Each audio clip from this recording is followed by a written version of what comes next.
Buenos días. Vamos a comenzar la primera jornada de actualización en estudios genéticos del Comité de la Comisión de Estudios Genéticos del Área de Salud de Badajoz. Muchas gracias a todos por venir.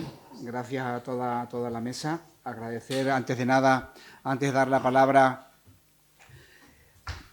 a los que presiden esta mesa, dar las gracias al INUVE, coordinado por el profesor Adrián Llerena y a todo su equipo por todo el trabajo que han realizado, y gracias a todos ellos por permitirnos estar también y colaborar, estar aquí todos hoy. Y pasando ya a las presentaciones, le doy la palabra a la doctora Maribel Arroyo, directora médica del Universitario de Badajoz. Tiene la palabra, Maribel. Hola, buenos días a todos. Es para mí un verdadero honor inaugurar esta jornada de actualización en estudios genéticos en el área de salud de Badajoz. La genética y la medicina genómica están transformando de manera profunda nuestra forma de entender, diagnosticar y tratar numerosas enfermedades. Nos encontramos ante una disciplina en constante evolución, cuyo avance exige una actualización permanente de conocimiento y una estrecha colaboración entre los distintos profesionales implicados en la atención sanitaria. Quiero felicitar a los organizadores y ponentes por hacer posible este espacio de encuentro y aprendizaje compartido. Esta jornada representa una magnífica oportunidad para intercambiar experiencias, reflexionar sobre sus retos actuales y conocer los últimos avances, que sin duda contribuirán a la mejor calidad de la asistencia de nuestros pacientes. Desde la Dirección Médica del Hospital Universitario de Badajoz reiteramos nuestro compromiso con la formación, la investigación y la innovación, convencidos de que solo a través del conocimiento y del trabajo en equipo tendremos y podremos ofrecer una atención cada vez más personalizada. Les deseo una jornada muy provechosa, llena de intercambio científico y enriquecimiento profesional. Muchas gracias por su dedicación, su esfuerzo y, sobre todo, por compromiso diario con nuestros pacientes.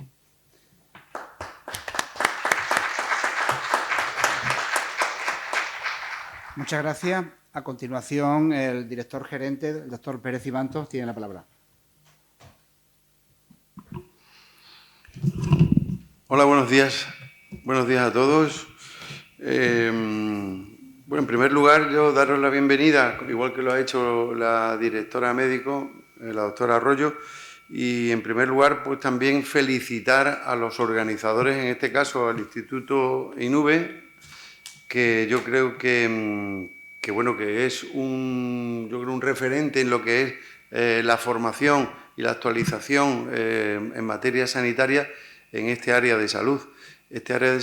Y en lo que es todo el conjunto de la región, pero fundamentalmente aquí, porque aquí es donde radica y de donde emana, pues yo creo que todo el saber y la organización.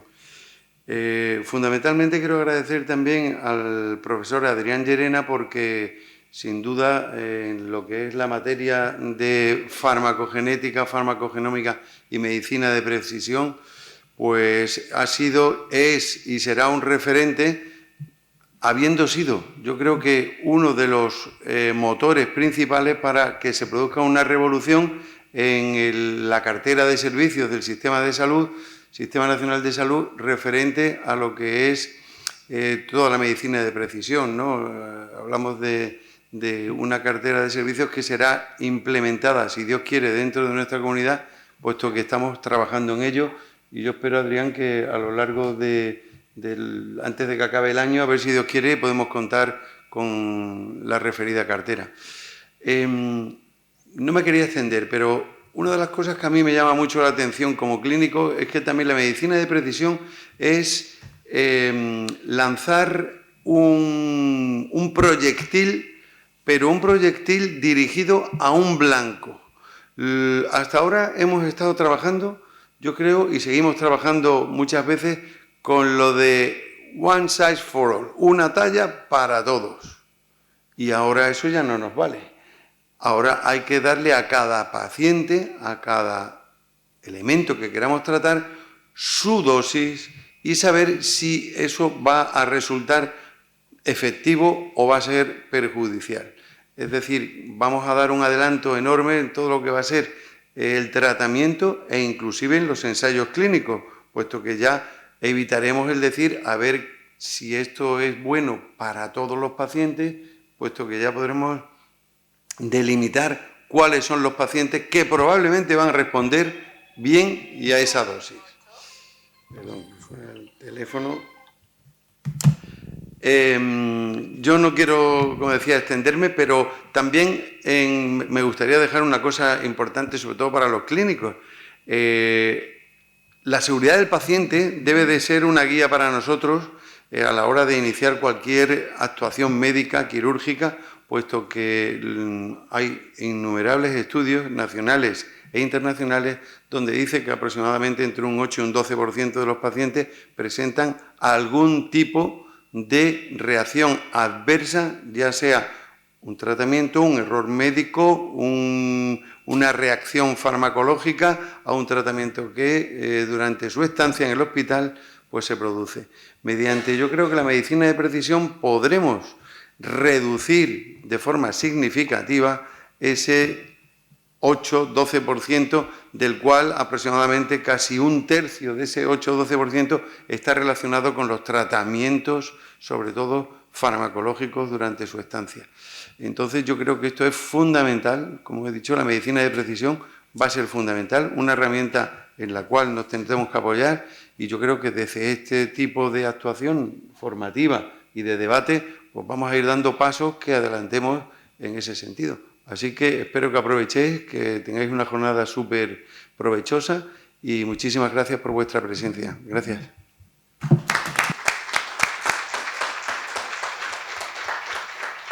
A continuación, la doctora Silvia Torres Piles, directora general de Planificación, Formación y Calidad Sanitaria y Sociosanitaria, tiene la palabra. Buenos días a todos. Bueno, perdóname una pequeña corrección, pero ya en el nuevo cargo me han quitado lo largo de sanitaria y sociosanitaria, lo que sea más fácil para todos. Bueno, os agradezco mucho la invitación a este evento, ¿no? Un evento que son las primeras jornadas de actualización en estudios genéticos en el área de salud de Badajoz. De entrada quiero disculpar a nuestra consejera, porque además en estos momentos se encuentra en una reunión delicada en el Consejo Interterritorial con un tema que sabéis de todos que está en situación muy mediática, pero sobre todo muy difícil, ¿no?, que es el Estatuto Marco. Y también a nuestra directora gerente, que está en la misma situación. Así que yo espero que os sirva de representación de la consejería y no por menos personas le damos menos importancia a la jornada. Así que yo os agradezco que me hayáis invitado, ¿no?, a esta jornada, que yo creo que, como todas, es un foro donde distintos profesionales sanitarios vais a establecer una serie de exposiciones y de actualizaciones de conocimientos en un contexto clínico, científico y asistencial. Por supuesto, como todos, agradecer un poquito la organización al comité organizador de la Comisión de Estudios Genéticos y Enfermedades Raras del área de salud de Badajoz, porque habéis hecho posible, junto con la colaboración también de la organización del Instituto INUVE, porque yo creo que todos los que hacéis el esfuerzo por juntarnos en esta jornada, por difundir las partes que componen esta nueva faceta de la genética en nuestro ámbito, creo que es de relevada importancia, porque este es uno de los campos que yo creo que tiene un mayor impacto presente y futuro en la asistencia, viene siendo la genética clínica. En el programa de hoy me parece muy interesante porque vais a abordar aspectos esenciales que van desde la aplicación de los estudios genéticos en enfermedades raras, tanto en población pediátrica como en población adulta, hasta el papel de la oncología a través de los síndromes hereditarios, que, como sabéis, cada vez hay más implicación de estos síndromes genéticos, de estas patologías genéticas en patologías concretas. También vais a tratar otros aspectos no menos importantes, que son aspectos éticos y legales de las pruebas genéticas, la cartera de servicios de laboratorio, consentimiento informado o farmacogenómica. Pero también sin olvidar algo tan importante como es la gestión de casos y el acompañamiento de los pacientes, que seguro que hablaréis de esa pequeña novedad que hubo en este área para la gestión de enfermedades raras en este momento. Yo creo que este abordaje integral que vais a desarrollar hoy pone de manifiesto que la genética es una disciplina de futuro, pero también es una herramienta imprescindible en la práctica clínica actual, transversal y que afecta a múltiples especialidades y que tiene un impacto directo en la atención, en la calidad de la asistencia sanitaria. Pero en este caso, desde mi dirección general, yo quería poner un poco de énfasis en dos cuestiones, a mi entender, importantes, ¿no? Y es que hay una necesidad de avanzar en esta genética, pero también en la ordenación y en la equidad del acceso a estos estudios genéticos. Estamos en un momento en que esta disponibilidad tecnológica crece a una velocidad de vértigo en el que casi la normativa no nos acompaña a llevar el mismo ritmo de desarrollo. Y en eso tenemos que hacer un esfuerzo para que vaya acompañado de estos criterios claros, basados en la evidencia y que orienten a nuestros compañeros profesionales de cuándo solicitar un estudio, en qué contexto y con qué objetivos. Solicitar una prueba genética no es solo un acto aislado, evidentemente conlleva una implicación diagnóstica, terapéutica, pronóstica y también ética. Por ello, en mi opinión, creo que es imprescindible garantizar su uso adecuado, eficiente y homogéneo en todo el sistema sanitario. Y en esta segunda idea también quiero subrayar la importancia de contar con estructuras organizativas que faciliten esta adecuada utilización de la genética clínica. Y es donde cobra especial importancia este Comité de Genética del Área de Salud de Badajoz recientemente creada, ¿no? Este comité, en mi opinión, nos va a permitir coordinar la indicación de estudios genéticos de manera colegiada, favorecer la equidad al acceso de las pruebas, apoyar a los profesionales en la toma de decisiones complejas, integrar esa visión multidisciplinar que requiere la genética, tanto clínica, laboratorio, ética y gestión, y, en definitiva, mejorar los resultados de salud y la experiencia de los pacientes. Este tipo de estructuras, en mi opinión, aportan calidad y también sostenibilidad, permitiendo priorizar los recursos allí donde más se necesiten. Además, yo también, y tirando un poco a mi competencia, creo que esto es una jornada que se enmarca perfectamente dentro de la formación continuada de los profesionales, que al final es un pilar estratégico en cuanto al avance de la atención sanitaria. Estos espacios, como el de hoy, que habéis estructurado en una serie de mesas redondas donde habéis tratado los diferentes temas que habéis considerado para esta primera jornada, pero que incluyen, fijaros, el traslado del laboratorio a la asistencia, al avance en genética en estos momentos en el área, que al final son elementos muy importantes para que compartáis conocimiento y se alineen criterios en el que podamos seguir construyendo ese modelo basado en la evidencia, en la innovación y en la calidad. Voy a permitir, y no quiero enrollarme evidentemente, una pequeña reflexión. Creo que la genética nos ofrece en estos momentos una oportunidad única hacia esa medicina personalizada que comentaba nuestro gerente de área, más predictiva, más preventiva, pero yo creo que el verdadero valor no reside únicamente en este avance tecnológico, sino en cómo lo integramos de manera responsable, equitativa y centrada en el paciente. Y en este camino, iniciativas como esta jornada, junto con la creación de estructuras como el Comité de Genética y el desarrollo de criterios claros de indicación, son pasos firmes en la dirección correcta. Por eso, sin nada más que añadir, espero que os sea muy fructífera esta jornada y que sea la primera de muchas de las que queráis estructurar para el avance de este tema dentro de nuestra atención sanitaria a los pacientes. Sin nada más, muchas gracias.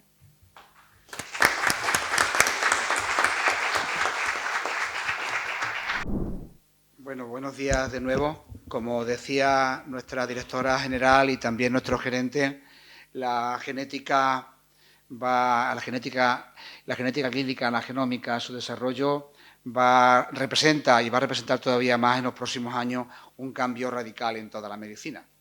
Eso estoy seguro, los que sois más jóvenes lo vais a vivir o lo vais a vivir muy próximamente ya. Esto es así y va a ser un cambio tan radical que yo pienso y estoy, aunque esté un poco sesgado, que todo va a ser genética, incluso hasta los accidentes. O sea, aunque parezca mentira, toda la medicina va a tener relación con la genética. Yo quería, antes de empezar la mesa redonda, solo en 3 minutos, hablar algo de por qué se hizo este comité, luego Comisión de Estudios Genéticos. Nosotros en el 2016 nos reunimos un grupo de médicos de diferentes áreas del complejo y también personal administrativo, porque se nos venía el desarrollo de la secuenciación masiva. Cuando teníamos todavía en nuestro laboratorio de genética no disponíamos de todo el acceso a la tecnología de la secuenciación masiva en aquel momento, pues teníamos una gran cantidad de pruebas que salían fuera y es que estaban un poco, entre comillas, desordenadas. No conocíamos el gasto, lo que podíamos manejar, lo sabe bien nuestra jefa de servicios de inmunología y todo aquello que nos movimos, y José María y los clínicos que estábamos en esa comisión. Pero no solamente era tener una provisión de fondos y saber qué íbamos a hacer desde el punto de vista económico, sino yo creo que lo más importante de todo era el punto 3, era establecer un consenso para las indicaciones de los estudios genéticos, manteniendo unos criterios de igualdad y acceso común, equitativo para todos los pacientes. Todavía no estaba hecha la cartera de servicios de genética y nosotros nos adelantamos. El grupo que ustedes van a ver ahora en la siguiente diapositiva, empezamos a trabajar y elaboramos unos criterios para poder realizar indicaciones equitativas, adecuadas y científicas y clínicas de las pruebas genéticas. Y también queríamos tener, en segundo lugar, una base legal para cuando una prueba genética no estaba indicada. Es decir, había ocasiones que por motivos X pedíamos a alguien una prueba que no estaba realmente indicada y tendríamos, bien porque el paciente la reclamaba, bien porque otro colega la indicaba y a lo mejor no era adecuada.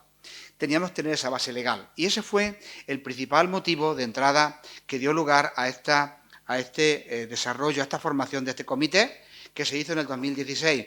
Ahí tienen ustedes los 7 miembros del comité que formamos parte en aquella época. Algunos ya no están con nosotros, porque no están, desafortunadamente, y otros porque se jubilaron, como Carmen Durán, como Domingo Aguilera, como Manuel García Torres, que desde el punto de vista administrativo tampoco está en ese momento ocupando labores de gestión con nosotros.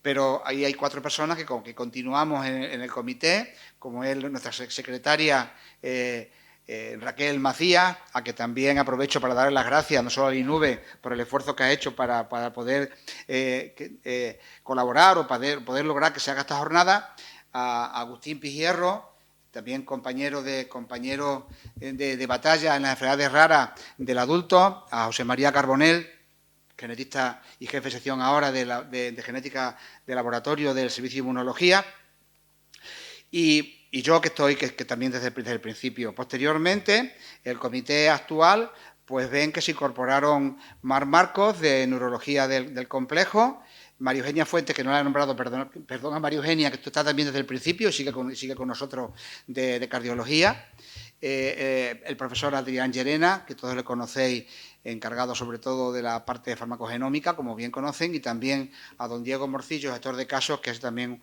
la última incorporación a nuestro equipo de la comisión ya de estudios genéticos del área. Y tampoco quiero hablar mucho más, pero quería que conocieran por qué se hizo esto y quiénes estamos liderando o coordinando todo esto en este momento. Yo le doy las gracias a todos por el esfuerzo que hemos hecho estos 10 años, donde hemos tenido reuniones, donde se han valorado aspectos diferentes de las indicaciones de los protocolos, sobre todo, como siempre, José María es el que más ha coordinado los protocolos de realización de estudios genéticos, de casos clínicos complejos, que nos presentaban dudas también desde el punto de vista científico y ético-legal, por todo el trabajo que hemos hecho estos años. Y ya después de esta mínima introducción voy a presentar la primera mesa, donde tenemos 3 ponentes. En primer lugar va a hablar la doctora Marta Torres, facultativa especialista de área de pediatría, que trabaja en la unidad de genética clínica de enfermedades raras. Marta es la nueva adquisición de la genética clínica y el futuro de la genética clínica de la parte de pediatría. El doctor Agustín Pizierro, bien conocido por todos. También gracias, Agustín, por todo el trabajo de todos estos años, que bueno, pues lidera desde que su antecesor y amigo y también maestro Juan Carlos Bureo, pues también se encargó de toda la parte de las enfermedades raras del adulto. Y posteriormente Raquel Macías, que bueno, del servicio de oncología, que ha sido capaz de poner a punto y de montar todo lo que es el asesoramiento genético en cáncer familiar.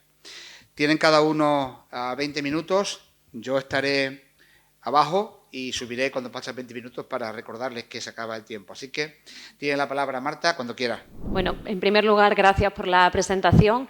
Me gustaría agradecer al Instituto Universitario de Investigación Biosanitaria de Extremadura y a toda la organización por darme la oportunidad de participar en esta jornada. Voy a comenzar con mi charla titulada Estudios genéticos en las enfermedades raras en pediatría. Las enfermedades raras son un grupo muy diverso y amplio de enfermedades cuya etiología en muchos casos es desconocida. Las enfermedades raras tienen una prevalencia por debajo de 1 por cada 2.000 habitantes definido en Europa. Y aunque, como su propio nombre indica, son raras, es decir, afectan a un número pequeño de personas a nivel individual, podemos considerarlas que son frecuentes en conjunto, ya que hay descritas hoy en día más de 7.000 enfermedades raras. Y en el 80% de los casos vamos a poder identificar una causa genética.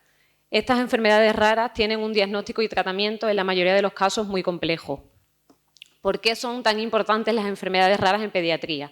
Pues bien, el 70% de las enfermedades raras debutan en la edad pediátrica y van a ser una causa importante de retraso del desarrollo y discapacidad intelectual, de trastornos neurológicos y de epilepsia, de malformaciones congénitas, de enfermedades crónicas complejas y, por lo tanto, el diagnóstico precoz de estas enfermedades raras nos va a ayudar a cambiar el pronóstico, porque así podemos evitar realizar pruebas complementarias innecesarias, nos ayudaría a realizar el seguimiento de complicaciones que puedan ir apareciendo, además nos permite establecer en muchas ocasiones un tratamiento, además de realizar un asesoramiento genético familiar. Así pues, si el 70% debutan en la edad pediátrica y hemos dicho que en el 80% de los casos aproximadamente habrá una causa genética identificable, podemos concluir que el estudio genético está cobrando una gran relevancia en la edad pediátrica, en pediatría. ¿Cuándo podemos sospechar una enfermedad rara? Pues bien, podemos sospecharla cuando dentro de una misma familia nos encontramos múltiples individuos afectados, cuando hay familiares que están afectos con una clínica similar, la presencia de consanguinidad o bien la presencia de abortos de repetición o muertes neonatales inexplicadas. También la presencia de alteraciones en el neurodesarrollo, ya sea retraso global del desarrollo, discapacidad intelectual, autismo sindrómico, regresiones en el neurodesarrollo o bien otras manifestaciones neurológicas, como pueden ser la epilepsia, sobre todo cuando esta epilepsia tiene un inicio precoz o es una epilepsia fármaco-resistente, o también la presencia de hipotonía de causa no filiada. En la exploración, también si nos encontramos con rasgos dismórficos o malformaciones congénitas mayores, nos hará también sospechar que estemos ante una enfermedad rara. ¿Cuál es el objetivo de los estudios genéticos? Bueno, pues el objetivo de los estudios genéticos va siempre más allá de establecer un diagnóstico, ya que con los estudios genéticos podemos confirmar una sospecha clínica, podemos identificar en muchas ocasiones la causa de la enfermedad, establecer un pronóstico, detectar complicaciones que puedan ir apareciendo a lo largo del curso de la enfermedad y en muchas ocasiones también seleccionar tratamientos y terapias específicas. Por lo tanto, la genética no siempre nos va a cambiar el diagnóstico, pero muchas veces nos va a cambiar el manejo no solo del paciente, sino de toda su familia. Por tanto, para trabajar en enfermedades raras es muy importante ser muy sistemático y siempre comenzaremos, como en todo acto médico, con una historia clínica dirigida. A continuación realizaremos una exploración física general y continuaremos con una exploración física específica dirigida a detectar rasgos dismórficos. Y por último ya solicitaremos en muchos casos exámenes complementarios, en concreto estudios genéticos. En cuanto a la historia clínica dirigida, centrándonos en los antecedentes personales, tenemos que recabar información acerca de cuál fue la edad de los padres en el momento de la concepción, si ha habido embarazos previos en esa pareja, si ha habido algún problema a lo largo de la gestación, cómo ha sido el crecimiento de ese feto durante el embarazo y cómo han sido todas las ecografías también seriadas que se hacen a lo largo de la gestación, en cómo ha sido también el trabajo de parto, si ha habido o no sufrimiento fetal, reanimación durante el nacimiento y cómo es la somatometría al nacimiento. También tendremos que recabar información sobre cómo se ha ido desarrollando ese recién nacido durante los primeros 40 días de vida, es decir, durante el periodo neonatal, cómo se ha alimentado, si la ganancia ponderal ha sido adecuada, la presencia o ausencia de signos neurológicos de alerta y también el resultado de los errores innatos del metabolismo, que es aquella prueba para detectar alteraciones del metabolismo. También habrá que preguntar acerca del crecimiento y el desarrollo físico, motor y todo el neurodesarrollo a lo largo de toda la infancia. En cuanto a los antecedentes personales, tendremos que preguntar la presencia de familiares afectos de discapacidad intelectual, de trastornos del espectro autista, de enfermedades neuromusculares, si hay en la familia alguna enfermedad rara o algún síndrome genético conocido, también la presencia de abortos de repetición, de muertes súbitas, de cardiopatías hereditarias, de enfermedades oncológicas de inicio precoz. Será muy importante quedar todo esto registrado en la historia clínica del paciente. Por lo tanto, como datos clave que nunca podemos olvidar en la historia familiar, tengo que destacar la consanguinidad, ya que la presencia de consanguinidad siempre nos va a aumentar la probabilidad de que nos encontremos ante una enfermedad autosómica recesiva. También si los dos progenitores tienen un origen geográfico común, ya que esto aumenta la frecuencia de determinadas variantes patogénicas, y toda la historia familiar tenemos que quedarla registrada en el árbol genealógico. Con todos estos datos pues podemos orientar un poco el diagnóstico antes incluso de realizar la solicitud del estudio genético. ¿Qué es el pedigrí o árbol genealógico? Pues es una herramienta gráfica a través de la cual representamos a todos los miembros de la familia y todas las relaciones biológicas que hay entre ellos, y nos va a ser muy útil para identificar un posible patrón de herencia de una enfermedad. Para ello contamos con un conjunto estandarizado de símbolos, el paciente afectado se llamará probando y tenemos que registrar al menos 3 generaciones. Cada generación siempre se representa con números romanos y los individuos de cada generación se representarán con números arábigos.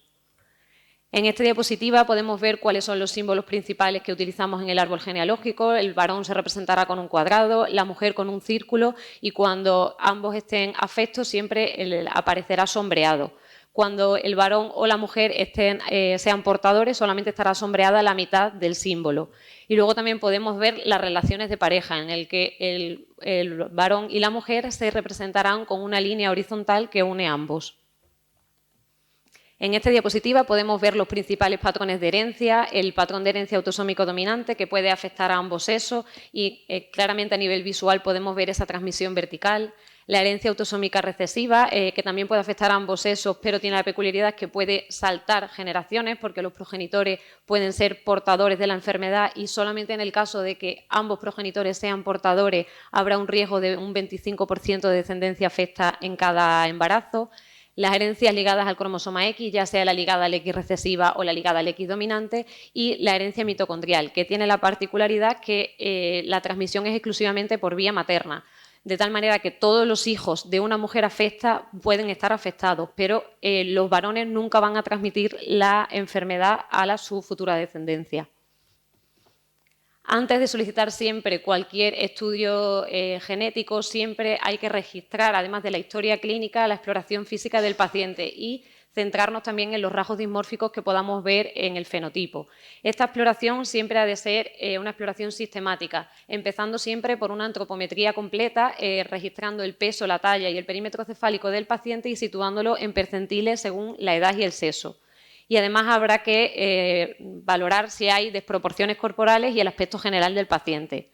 A continuación, el objetivo nuestro será centrarnos en la exploración física específica para identificar rasgos faciales y corporales que nos puedan sugerir que estemos ante un síndrome genético. Para ello haremos una descripción de los hallazgos fenotípicos y de los rasgos dismórficos, es decir, de todas aquellas características físicas que consideramos que no están dentro del rango normal de los individuos sanos de una población. Y para ello utilizamos los términos HPO, que son aquellos términos que nos ayudan a definir características clínicas que luego nos van a ayudar también a solicitar los estudios genéticos.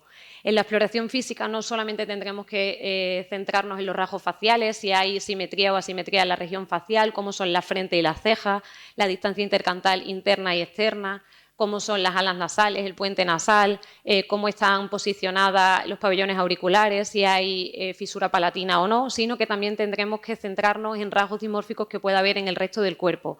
Ver si hay cuello alado o no, cómo es si hay la presencia o ausencia de pectus excavatum o carinatum, hernias abdominales o hernias inguinales, que también nos hará pensar en algún síndrome en concreto, y también la descripción de las extremidades y de las manos y de los pies, la presencia de sindactilia, de polidactilia, y nunca olvidar la descripción de los hallazgos que podamos encontrarnos a nivel de la piel, ya sea manchas café con leche, mangioma o malformaciones vasculares.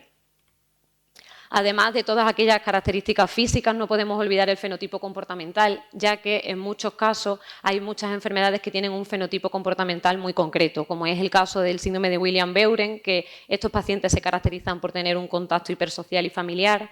el síndrome de Prader-Willi, que estos pacientes tendrán al nacimiento hipotonía y luego tienen tal grado de hiperfagia que acaban siendo pacientes con obesidad, y el síndrome de Angelman, que son pacientes con una risa fácil y contagiosa. De tal manera que una exploración detallada nos va a permitir reconocer patrones sindrómicos, nos va a permitir orientar el diagnóstico diferencial y seleccionar la prueba genética de tal manera que aumente la rentabilidad diagnóstica del estudio genético. Y ya centrándonos en las técnicas principales de estudios genéticos que tenemos hoy en día, en un inicio eran el cariotipo y la hibridación in situ fluorescente las más útiles, pero hoy en día estas técnicas tienen una utilidad escasa. A continuación tenemos la hibridación genómica comparada y el array CGH, el MLPA y la secuenciación de nueva generación. En cuanto a la hibridación genómica comparada y el array CGH, se basan en la comparación del ADN del paciente con un ADN control. El array CGH es la evolución tecnológica de la hibridación genómica comparada, en el cual se utilizan microarrays, es decir, chips con miles de sondas que aumentan enormemente la rentabilidad del estudio genético, ya que no solamente permite que se detecten grandes pérdidas y ganancias cromosómicas, sino que también detecta microdeleciones y microduplicaciones. Por lo tanto, es una técnica que presenta un alto rendimiento diagnóstico para las enfermedades raras. En este artículo de 2010 concluían que el array CGH debía ser la primera prueba genética de primera línea en pacientes con retraso del desarrollo, con discapacidad intelectual, con autismo o con malformaciones congénitas. El MLPA es una técnica a través de la cual se detectan alteraciones en el número de copias de una región concreta del ADN. Se detectan así deleciones o duplicaciones de exones o de genes completos, siendo por tanto la técnica de confirmación de enfermedades como son la distrofia muscular de Duchenne, la hiperplasia suprarrenal congénita o la enfermedad de Charcot-Marie-Tooth. Y ya centrándonos en la secuenciación de nueva generación, en los últimos 5 años los avances tecnológicos han permitido que se desarrolle la secuenciación de nueva generación, lo que ha supuesto una gran revolución en el diagnóstico de las enfermedades raras. Con esta técnica, en un único experimento, tenemos la capacidad de detectar de forma simultánea variantes de nucleótido único, pequeñas inserciones y deleciones y algunas variantes estructurales y CNVs. En esta diapositiva podemos ver la clasificación de las variantes según el Colegio Americano de Genética Humana, que permite la clasificación de las mismas en 5 categorías. Variantes benignas o probablemente benignas. Si nos encontramos con este tipo de variantes, podemos concluir que el estudio genético se considera negativo. La presencia de estas variantes no obliga a hacer estudios en la familia y tampoco en la mayoría de las ocasiones tampoco se informan. En el otro extremo tenemos las variantes probablemente patogénicas o las variantes patogénicas. En estos casos el estudio genético se consideraría positivo y la evidencia nos indicaría que causan enfermedad. Estas variantes, por su parte, sí que hay que informarlas y además hay que hacer estudios en la familia. En el medio de estos dos extremos nos encontramos con las variantes de significado incierto, de las cuales la evidencia que tenemos en la actualidad de estas variantes es limitada, ya que no se sabe si causan o no causan enfermedad. Estas variantes sí que se informan y el estudio muchas veces de la familia, es decir, determinar si los progenitores presentan esta variante o no, nos puede orientar a saber si hay más probabilidad de clasificar esta variante en un futuro como benigna o probablemente benigna y por lo tanto no sea relevante, o como variante probablemente patogénica o patogénica. De tal manera que estas variantes hay que seguir siempre reevaluándolas, ya que en un futuro pueden dejar de clasificarse como variantes de significado incierto. Por lo tanto, en cuanto a la secuenciación de nueva generación, tenemos la secuenciación dirigida por paneles, en la que analizaremos un conjunto de genes relacionados con un fenotipo concreto, la secuenciación de soma, en la que se analizan regiones codificantes de todos los genes, y la secuenciación del genoma, que ya analizaría la totalidad del ADN nuclear. En esta diapositiva, en este gráfico, podemos ver qué parte del ADN analiza cada técnica, siendo el exoma completo y el genoma completo las técnicas más útiles en enfermedades raras, ya que tenemos la peculiaridad que en el estudio de las enfermedades raras que los fenotipos en muchas ocasiones no van a ser fenotipos específicos y además pueden ser muy variables de un paciente a otro. En cuanto al exoma dirigido, con esta técnica lo que se hace es analizar regiones codificantes de un grupo de genes específicos que se van a asociar a un fenotipo determinado. Los exomas se dirigen con los términos que hemos descrito antes como términos HPO y se va a dirigir a enfermedades que sean muy heterogéneas, que puedan tener un gran número de genes implicados. Este estudio va a ser más fácil siempre interpretar sus resultados, ya que se obtienen menos hallazgos incidentales. Por su parte, el exoma clínico analiza regiones codificantes de todos los genes que tienen un fenotipo clínico OMIN, es decir, todos aquellos fenotipos, el fenotipo OMIN son todos aquellos fenotipos para los que hoy en día se ha visto que hay relación con una enfermedad humana descrita. En el exoma clínico se analizan entre 4.000 y 5.000 genes y se utiliza sobre todo para casos sindrómicos inespecíficos con antecedentes que nos indiquen la presencia de un componente genético o para aquellos casos con un componente genético en los que todas las pruebas que se hayan realizado previamente hayan sido negativas. En este artículo de 2025 se publicó una actualización del listado de genes de hallazgos secundarios que el Colegio Americano de Genética siempre recomienda que le demos la posibilidad a la familia de si desean que se analicen y se revisen este panel de genes o no. El objetivo de este panel de genes es identificar de forma sistemática si hay variantes patogénicas o probablemente patogénicas en genes relacionados con cardiopatías hereditarias, con síndrome de predisposición al cáncer, con enfermedades metabólicas tratables o con arritmias y muertes súbitas, de tal manera que si se identifican se puedan iniciar medidas preventivas, medidas de vigilancia o incluso tratamientos eficaces. Y ya por último tenemos el exoma completo y el genoma completo. Con el exoma completo analizaríamos todos los genes que puedan dar lugar a enfermedad, que vienen a ser unos 20.000 genes. Esta técnica es una técnica cuya interpretación es mucho más compleja, ya que se pueden detectar muchas más variantes y se puede realizar de forma única, es decir, analizar únicamente al paciente, o en trío, en el cual se analizan de forma simultánea al paciente y a los progenitores. En cuanto al genoma completo, ya se analizarían todos los genes del genoma, incluso aquellos para los que hoy en día no se sabe si causan enfermedad o no, y es una técnica que, aunque no está implantada de momento a nivel clínico, sí que hay ya varios proyectos de investigación en la que se pueden realizar. Como conclusión, los estudios en genética han cambiado. Antiguamente se dirigían hacia el diagnóstico de una enfermedad y hoy en día estos estudios son más de cribado, de tal manera que nos han permitido diagnosticar y conocer nuevos síndromes. Con el paso de los años, además, el precio va siendo cada vez menor y son estudios que se realizan de forma más rápida. Como conclusiones de la charla, los avances en genética han revolucionado el diagnóstico de las enfermedades raras en pediatría, pasando del estudio cromosómico a la secuenciación masiva de genes. Los estudios genéticos han aumentado significativamente la capacidad diagnóstica y han permitido identificar nuevas enfermedades y mecanismos genéticos.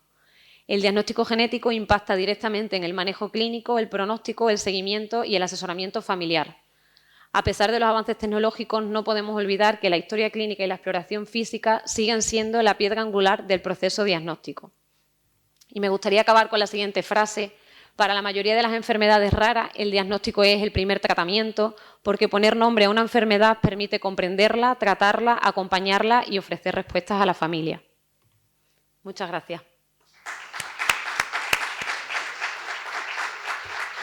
Realmente tenemos una gran demanda de estudios genéticos, vosotros lo sabéis, y entonces, bueno, son más fáciles de interpretar, que también lo pongo entre comillas, y son más baratos, eso sí, más baratos, hemos conseguido que sean más baratos, pero siguen siendo complicados y siguen siendo para vosotros fundamentalmente siempre un punto de retraso en vuestros diagnósticos, porque nosotros no damos abasto, o sea, mis compañeros no dan abasto a solucionar todos los problemas que se tienen en la realización de las técnicas. Era solo esa puntualización, Marta. Sí, somos conscientes de que es verdad que se está desbordando y cada vez hay más solicitudes de estudios genéticos, porque es verdad que es así, es así.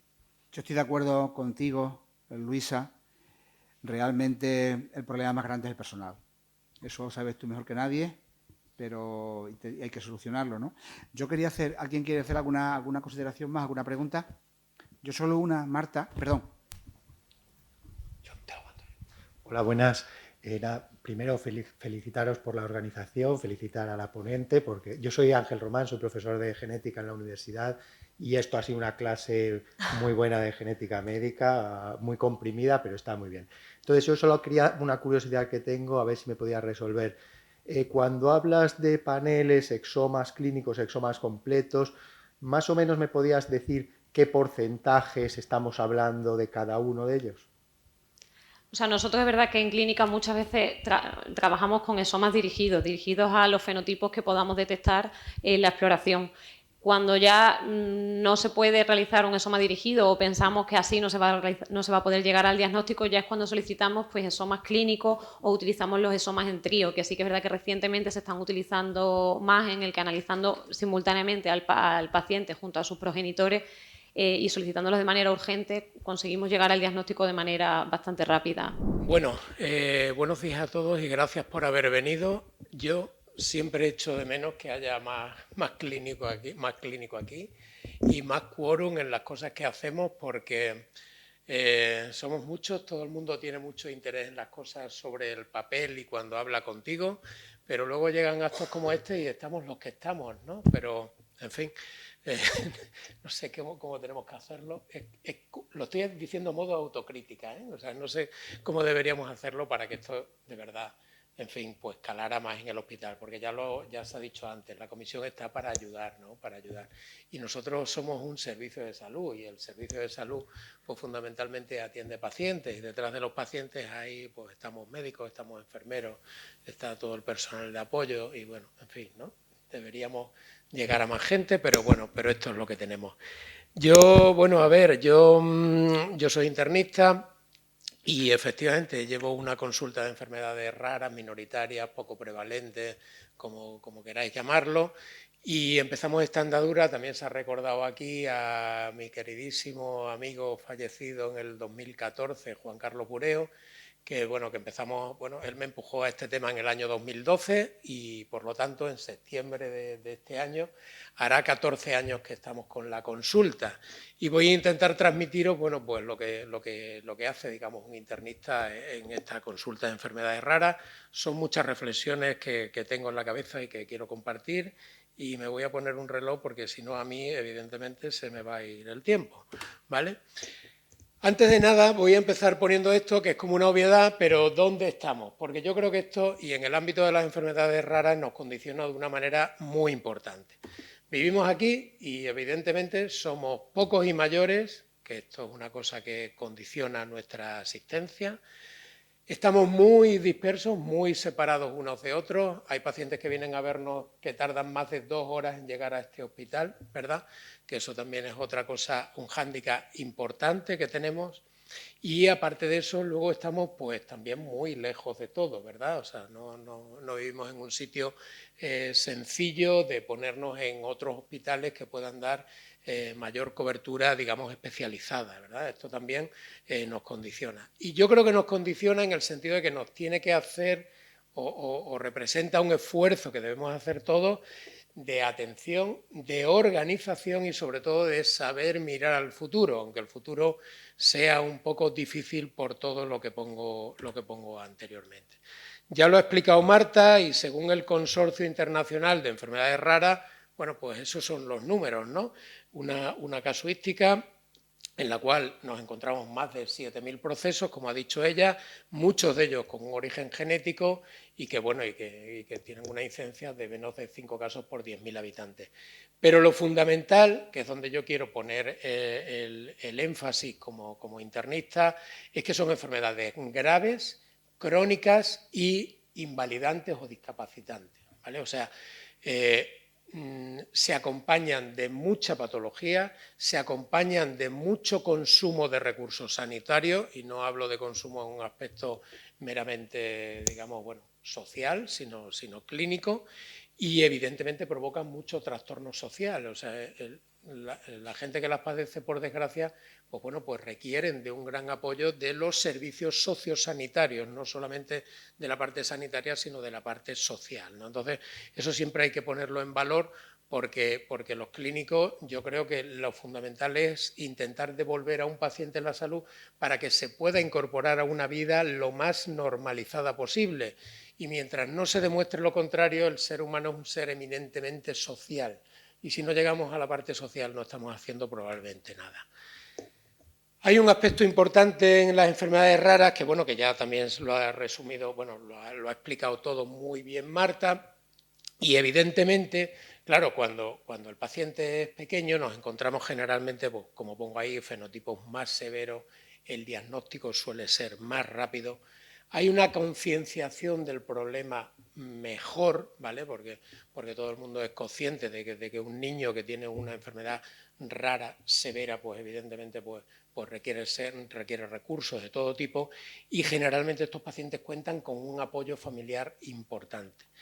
Pero en el adulto las cosas son diferentes, radicalmente diferentes, porque generalmente nos encontramos con fenotipos pues mucho más larvados, ¿verdad? Mucho más solapados.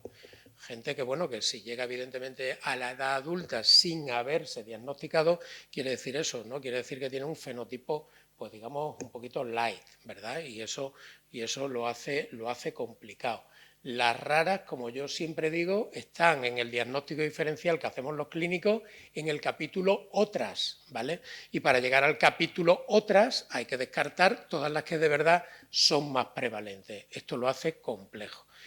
Por ello, el diagnóstico suele ser tardío, ¿no? Y aparte de tardío, muy costoso en el tiempo de realmente llegar a diagnosticar a los pacientes. Y estos pacientes, claro, se caracterizan de la misma manera que antes hablábamos de que a un niño pues se le entiende que tiene el problema que tiene, pues aquí hay una no aceptación importante, ¿vale? Tanto del propio entorno, que realmente, pues resultan pacientes difíciles, vamos a dejarlo en esa etiqueta, y entonces pues se promueve una cierta no aceptación del problema, ¿vale? Y el enfermo también le cuesta mucho entender lo que le está pasando y lo que tiene, ¿vale? Y entonces son enfermos con un riesgo de aislamiento importante, porque ya el apoyo familiar ahí ya no es de la misma manera, ¿vale? Claro, evidentemente en el ámbito infantil lo ve pediatría, y en el ámbito adulto pues nos toca a nosotros como medicina interna. Estoy hablando de enfermedades que son, como decimos nosotros, multisistémicas, ¿no? Que es el campo de acción de la medicina interna, porque si hay enfermedades que son órgano específicas, pues las ve el especialista en cuestión, ¿no? Si es un problema de índole exclusivamente, pues no sé, oftalmológica, lo va a ver el oftalmólogo, yo ahí no pinto absolutamente nada, o si es de la piel lo va a ver el dermatólogo, y yo no tengo nada que decir, pero efectivamente pues muchas son sistémicas, y es donde tiene sentido el porqué de la medicina interna. Y además en medicina interna pues a veces nos pasan estas cosas, ¿no? O sea, viene una paciente que sabemos que tiene un problema genético y raro, ¿vale? Pero que un buen día debuta pues con eso, ¿no? Con, por ejemplo, pues una neumonía bilateral. ¿Dónde va a ingresar esta persona? No va a ingresar en el materno-infantil, va a ingresar ya en el hospital de adultos. Esto es lo que hace que los internistas tengamos que estar preparados para atender este tipo de casos. Pero otras veces no es así, otras veces pacientes con un fenotipo aparentemente normal, pues tienen esto, que es una disección, ¿vale? Una disección a nivel de la aorta, y entonces, esto hay veces que está motivado por una enfermedad rara, como puede ser el síndrome de Ehlers-Danlos, y hay que atenderlo. ¿Y quién lo atiende? Pues se atiende en el hospital de adultos, y desde luego queda integrado en nuestra consulta. Entonces, nosotros, pues hemos visto esto. Y también de esto ha sido consciente la propia Sociedad Española de Medicina Interna, que ha hecho un subgrupo, hizo un subgrupo en su día, en el cual nosotros también empezamos a trabajar pues, prácticamente desde el primer momento. Esto empezó en el 2010. Nosotros, ya digo, empezamos a funcionar con ellos a partir del año 2012, o sea, 2 años después, que es el grupo de enfermedades minoritarias, ¿no? El cual es un grupo tremendamente activo, en el que colaboramos entre todos los internistas que nos dedicamos a esto, y que a mí pues me encanta participar en él, y la verdad es que supone un acierto el estar ahí, no ya a nivel personal, sino a nivel de lo que luego uno puede ir aportando a los pacientes, ¿no? Estas son las patologías que fundamentalmente vemos, que las he desglosado así un poco más, y que ya veis, ¿no? Errores innatos del metabolismo, síndromes neurocutáneos, trastornos vasculares hereditarios, del tejido conectivo, síndromes autoinflamatorios. Pero es verdad que en el mundo de las raras, pues a veces nos ponen en la consulta no a enfermedades raras, sino a pacientes etiquetados como raros, ¿vale? ¿Qué es un paciente raro? Un paciente que no tiene diagnóstico, ¿vale? Y no quiere decir que ese diagnóstico acabe siendo de un problema poco prevalente, crónico, invalidante y, digamos, grave, sino que a lo mejor es otro problema. Pero bueno, eso, digamos, se asume que para cribar hay que también ver ese tipo de pacientes, ¿no? Yo siempre digo que el cirujano que dice que cuando sospecha una apendicitis, el 100% de las que sospecha las opera y lo son, quiere decir que se le están escapando unas buenas cuantas, ¿no? O sea, cribar es otra cosa, ¿vale? Entonces, bueno, cribar para llegar a esto, como digo, hay que ver a muchos pacientes que no tienen nada. ¿Qué objetivo nos planteamos inicialmente? Pues ni más ni menos esto, que se dice muy así, muy sencillo, pero que es tremendamente complejo. Llegar a un diagnóstico que sea rápido y preciso, tener un abordaje multidisciplinar, porque eso siempre lo hemos tenido claro en nuestra consulta, ofrecer al paciente el mejor tratamiento posible y hacer un seguimiento coordinado. Nosotros, sin el apoyo de otros compañeros, no haríamos nada. A lo largo de estos años yo he ido detectando una serie de problemas en la consulta que voy a compartir con vosotros, ¿no? Que, bueno, uno es este, ¿no? La falta de conocimiento. Es verdad que claro, al ser síntomas tan inespecíficos, y estoy hablando ahora exclusivamente del ámbito de adultos, ¿vale? Pues pensar en este tipo de problemas es complicado en el día a día, ¿vale? Y realmente falta formación específica, porque incluso ya desde los propios desde los propios estudios de grado de la facultad, pues evidentemente tiene muy poca rentabilidad estudiarte el mogollón de enfermedades raras para que te caigan 5 preguntas en el MIR, con lo cual la gente se olvida de ello y prácticamente no lo estudia, ¿vale? Y este problema se agrava sobre todo en la atención primaria, donde hay que sumar a la falta de conocimiento que vamos arrastrando desde los estudios. Nosotros a veces hemos hablado, ¿verdad, Enrique, de hacer una asignatura de enfermedades minoritarias en la facultad, de promoverla y bueno, a ver si la llevamos a cabo. Y en primaria también falta tiempo, ¿verdad? Falta tiempo para ver a pacientes que son complejos. Entonces, la falta de conocimiento es importante. Y esa falta de conocimiento se añade, porque aunque los médicos tenemos herramientas como pueden ser estos portales, ¿no? Del PubMed, OMIN, que ya lo ha comentado también aquí Marta, lo que significa, o la página de Orfanet, que es estupenda y que nos ayuda, pues los pacientes vienen con esto debajo del brazo ya y realmente saben más que tú de la enfermedad, ¿vale? Vienen con todo aprendido, con todo además muy trillado y evidentemente empoderado, porque su caso es único, lógicamente, eso nos pasa a todos, ¿no? O sea, ellos son el centro de todo, ¿no? Entonces, bueno, con esto hay que pelear, ¿vale? Con esto hay que pelear y supone, bueno, pues ponerte en la consulta a hacer un trabajo importante de explicar lo que estás haciendo, de explicar hacia dónde vas y de explicar lo que finalmente se consigue, ¿vale? Otro problema, ya se ha tratado aquí, es esto, evidentemente la accesibilidad ya la estamos diciendo, la baratura del tema ya también la estamos manifestando y estamos hablando de eso, ¿no? De que esto efectivamente pues será el día a día. Pero hay un problema de accesibilidad y no hablo solamente de la accesibilidad que puedan tener los compañeros de laboratorio, sino que la propia accesibilidad clínica es un problema, ya lo ha dicho antes, ya se ha dicho aquí, que bueno, que el hecho de que sea muy fácil no rellenar una cruz, sino tenerlo allí en el panel del petitorio y solicitarlo, pues bueno, para mí no deja de ser un problema, porque en medicina decimos que el que no sabe lo que busca no entiende lo que encuentra. Y aunque los estudios genéticos efectivamente te puedan ayudar a dirigir a veces, pues realmente la sospecha clínica tiene que ser todavía la piedra angular que nos lleve a un estudio genético, ¿vale? Con lo cual, bueno, pues evidentemente es un problema que también se detecta. Este sí que es el problema para mí fundamental, que es la odisea diagnóstica de estos pacientes. Estos pacientes peregrinan por una consulta, por otra, por un especialista, por otro, y a veces, fijaros, tardamos hasta 9 años en llegar a un diagnóstico. Eso es una demora completamente inaceptable y ya lo ponía yo en los objetivos de nuestra consulta, pero bueno, ahí vamos haciendo lo que podemos, ¿vale? Otro problema, el propio hospital. Somos un hospital complejo, que tenemos de todo. El abordaje de esto tiene que ser multidisciplinar, pero ¿realmente tenemos estructuras que nos hagan hablar entre nosotros? Bueno, pues más allá de las relaciones personales, más allá de nuestras queridas comisiones clínicas, más allá de los comités clínicos, pues a veces se hace difícil, ¿vale? Es verdad que trabajamos en ello, pero yo creo que estamos muy lejos todavía de lo que sería deseable. Estos pacientes a veces no los podemos diagnosticar aquí y el mundo se mueve y hay que saber que aunque estemos lejos de todo hay que mandar al paciente donde haga falta. Aquí nosotros ahora contamos con la figura del gestor de caso, súper importante para el paciente darle el recurso sanitario que sea donde sea, y donde sea, si hay que mandarlo a un centro de referencia hay que mandarlo, pero volvemos a tener la vía de los pacientes que se mueven vía asociación, que tampoco hay que desecharla, incluso la propia inteligencia artificial que te sugiere dónde está el especialista que te va a ver con mayor garantía de éxito para ti, con lo cual eso también hay que saberlo manejar.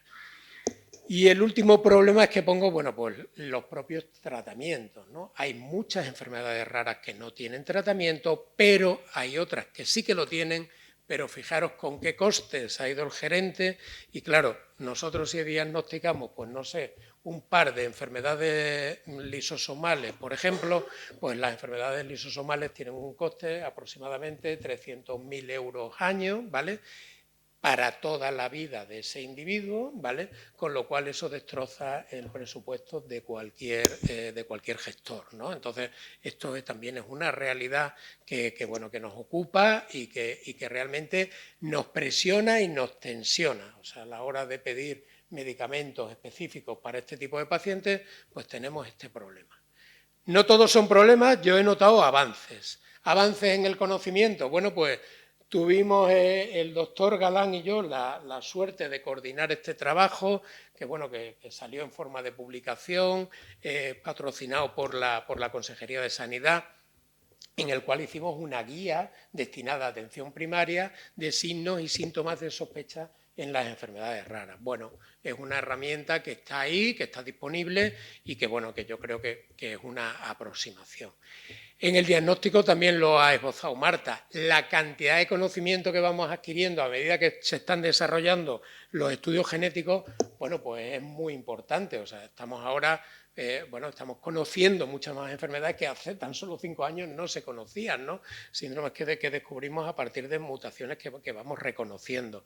Y nosotros efectivamente hemos estado metidos dentro del programa IMPACT, que ha dirigido mi amigo el doctor Enrique Galán, aquí en nuestro centro, que ni más ni menos se trataba de intentar a pacientes sin diagnóstico, a partir de los estudios genéticos, lograr un diagnóstico definitivo para ellos, ¿vale? Bueno, pues esto ha sido un avance. La implicación del hospital, antes hablaba efectivamente de que queda mucho por hacer, pero hemos ido haciendo cosas, ¿vale? Hemos ido haciendo cosas y nos hemos ido moviendo, fundamentalmente a partir de nuestro comité, que ahora ya es comisión, y hemos ido estableciendo, ¿no?, relaciones de gente en este hospital, en este centro, que nos estamos dedicando a ver este tipo de patologías y que vamos comunicándonos entre nosotros. Creo que es un poco el germen del que hay que seguir.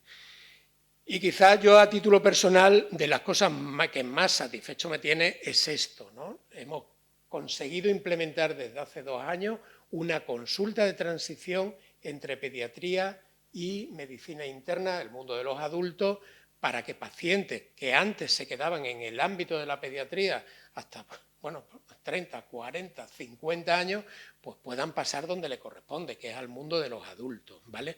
Nosotros, hemos empezado ese proceso, nos ha ayudado muchísimo la consecución de la figura del gestor de casos, que está aquí Diego, que es el enfermero que nos ayuda en esta tarea, y realmente nosotros lo que queremos dar es continuidad asistencial, que es una cosa tremendamente compleja, ¿vale? El hecho de que un paciente sienta quién lleva la tutela de su caso es crucial. O sea, no basta con hacer las cosas en modo taller, en modo cadena de distribución, ¿no? O sea, no. O sea, a día de hoy, por muchos avances que tengamos, el paciente al final se sienta delante de alguien que le escucha, que le atiende su problema y que le ofrece lo que pueda ofrecerle, ¿vale? Pero necesita ese contacto, necesita esa figura, ¿vale? Y entonces yo creo que ya repito, ¿no?, la consulta de transición entre pediatría y medicina interna, la verdad es que creo que es de los mayores logros que tenemos. Tenemos mejor arsenal terapéutico, no deja de ser caro, ojo, ¿vale? Sigue siendo caro, pero es verdad que, bueno, si revisáis cualquier publicación científica, no sé, nosotros el JAMA o el New England, pues no sé, aproximadamente el 50% de las publicaciones son de nuevas terapias, de nuevos monoclonales, de nuevos biológicos que vienen destinados para las enfermedades que fueran, ¿no? O sea, hay un tremendo boom, una tremenda revolución en aras a conseguir una terapia dirigida, ¿verdad?, a las patologías y que sea eficaz, ¿no? Entonces, esto está ahí, ¿no? No sabemos de dónde vamos a sacar el dinero para pagarlo, porque no son tratamientos, como estoy diciendo, sencillos. Hoy hablaban de que estaban en el Consejo Interterritorial. Bueno, esto igual lo podían tratar, aunque no es el día. Como se levanta el doctor Enrique Galán, entiendo que voy fatal de tiempo, y la farmacogenética, luego hablará, supongo que el profesor Llerena del tema, pero creo que es otro logro que hemos tenido, y esto es una realidad. Ya tenemos por ley, bueno, ahí está el BOE que lo promulga, la cartera común de servicios en el área de genética. O sea, esto quiere decir que las pruebas genéticas hay que hacerlas sí o también, ¿vale? Con lo cual es una realidad. Voy a ir muy rápido. Yo cuando se habla de medicina personalizada, bueno, se habla de muchas cosas, creo que es un concepto muy voluble hoy en día. Para mí esto es medicina personalizada. Es partir de la sospecha de un paciente, pasarla por nuestro conocimiento, hacer clínica, que hacer clínica es lo que ha explicado Marta, ver al paciente, entrevistarle, hacerle una buena historia clínica, hacerle una buena exploración física. Uno se apoya en pruebas complementarias, ¿vale? Tenemos muchos recursos para completar ese estudio, podemos complementarnos y coordinarnos entre nosotros y finalmente llegar a un diagnóstico final molecular, el paradigma de la medicina que ha ido pasando de la clínica al laboratorio, del laboratorio a la imagen, de la imagen a la anatomía patológica, pues ahora estamos en el diagnóstico molecular, ¿vale? Cuando tenemos todo esto implementado es cuando estamos haciendo medicina personalizada, ¿vale? Y es cuando podemos tener éxito. Las enfermedades raras para mí tienen otro valor añadido y es que son a veces la puerta de descubrimiento de problemas mucho más prevalentes. Por ejemplo, la investigación de Parkinson ha supuesto la investigación en Gaucher, que es una enfermedad minoritaria, una enfermedad lisosomal con una incidencia de aproximadamente unos 70.000 individuos. Bueno, pues el conocimiento del Parkinson, a raíz de que las mutaciones de Gaucher también pueden provocar un Parkinson, bueno, pues ha supuesto un avance muy importante en la investigación. Lo mismo pasa con el Alzheimer, por ejemplo, y el Niemann-Pick-C, el ApoE4, que en su forma como, bueno, pues la neurodegeneración también se investiga ahí. Y lo mismo pasa con el gen de la fibrosis quística y el desarrollo de fármacos para la EPOC, ¿vale? Esto es medicina translacional y esto nos lo permite el conocimiento en enfermedades raras. Esta la paso muy rápida y voy a acabar con esta diapositiva. Ese es el mapa de los centros de referencia que hay a nivel nacional. Y si os dais cuenta, tiene una similitud muy importante con el desarrollo de la alta velocidad ferroviaria, ¿vale? Y es que en esta mancha de aquí, que se llama Extremadura, no hay nada, ¿vale? Me gustaría, antes de jubilarme, que ya cada vez me queda menos, que tuviéramos un CESUR en Extremadura. Y yo creo que si entre todos hablamos y entre todos nos podemos a trabajar, podemos conseguirlo y que este mapa tenga otro aspecto, ¿vale? Y nada más. Gracias.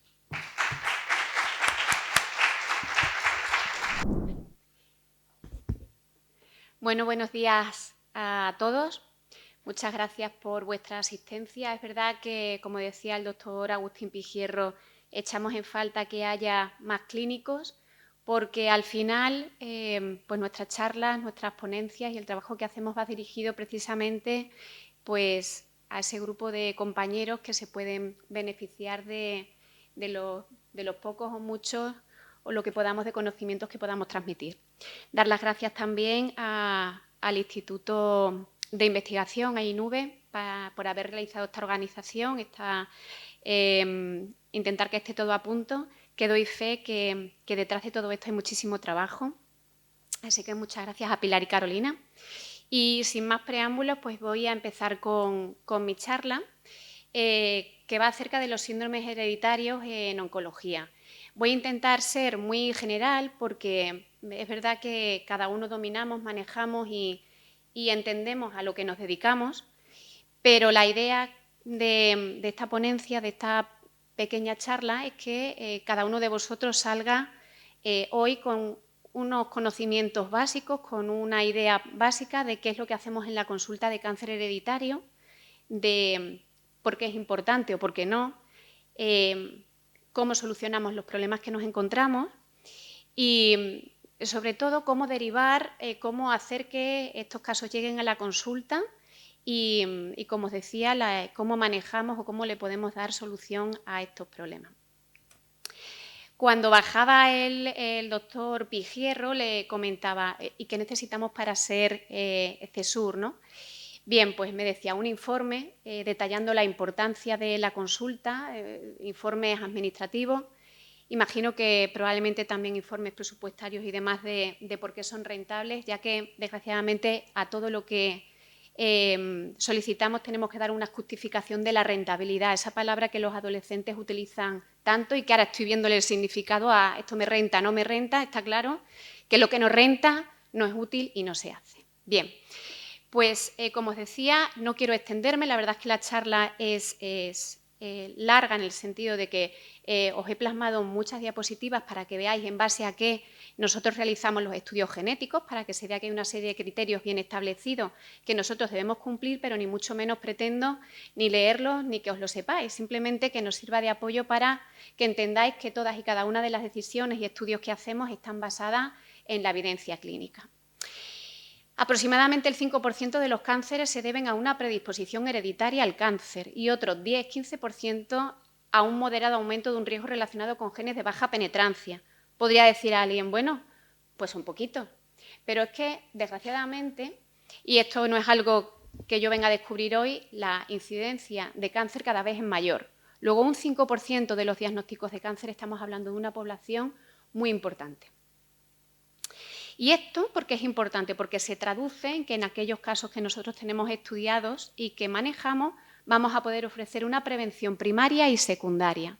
Y esto, a su vez, una vez que hacemos una correcta prevención, se va a traducir en la supervivencia, es decir, vamos a conseguir que nuestra población viva más. La unidad de consejo genético y cáncer hereditario está estructurada de tal forma que tenemos un equipo médico.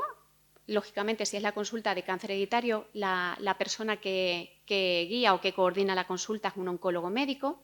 Lo ideal de una consulta de consejo genético sería contar con la presencia de un enfermero o enfermera, un soporte administrativo, informático y de laboratorio genético y el personal de psicología. Nosotros tenemos en nuestro servicio una psicooncóloga que, además de manejar, pues evidentemente, casos y síntomas de pacientes diagnosticados de cáncer, también trabaja con nosotros en coordinación para valorar la situación psicoafectiva, psicológica, la madurez de algunos de los pacientes a los que les hacemos estudios de portadores, y en el que tenemos que evaluar también cómo de preparados, cómo de maduros están para recibir esa información.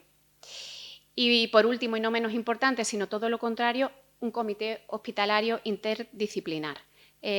Como decía el doctor Enrique Galán al principio de esta mesa, desde el 2016 funcionamos como comité, como comisión.